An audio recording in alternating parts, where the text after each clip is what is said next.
Hey Meg, it's May 26th and it's Peter Cushing's birthday today, aka Grand Moff Tarkin from Star Wars. What kind of an awesome coincidence is that? So at first I had no idea where to start this YouTube conversation of ours, since you and I already do so much of our communication online. But really I only had to think for about a minute and a half before it came to me. I want to tell you why I became a nerd. Being a nerd is a massive part of my identity. It shapes how I talk and think, who I associate with, how I place myself in the world, and in a way how I distinguish myself. I love being a nerd, and I love being friends with nerds. You and I are perfect examples of how nerdiness, which as we all know, just involves being enthusiastic and excited about awesome stuff, how it really brings people together and creates bonding in extremely unique ways. I have no idea what kind of person I would be today if you took away the nerdy parts of me. Frankly, I don't think de-nerdified or non-nerd Alicia would be a very interesting person to have around.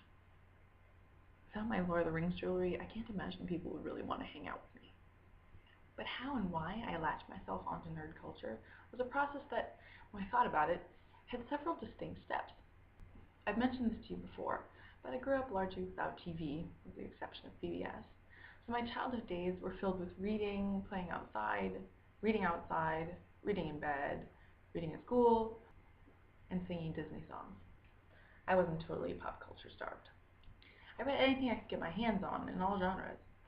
I think it was probably when I got my first Tamora Pierce novels from my mom that my focus started shifting noticeably to fantasy and sci-fi. But elementary school me was not a nerd. I was certainly not cool, I was not a nerd. Not yet, anyway. For that, we jumped to middle school. This would probably make slightly older nerds cringe to imagine, but I have to admit it was the first Lord of the Rings movie in 2001 that really did it. In the months leading up to Fellowship of the Ring being released in theaters, I noticed a large portion of the boys in my class talking an awful lot about the series of books that were being made into movies. Now, part of me was just intrigued to hear these boys talking about reading at all, but I remember what really caught my attention was how excited they were, how engaged and passionate and opinionated.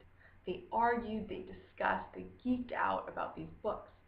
And I realized that I wanted that too. I wanted something to be fascinated by, to be fiercely loyal to, something to share with people who felt the same way. So I read the books. Then I saw the movies. Then I bought the jewelry. Then I discovered midnight showings.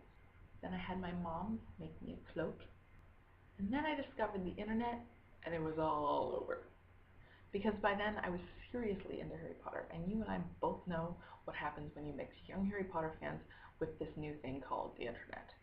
Fan fiction!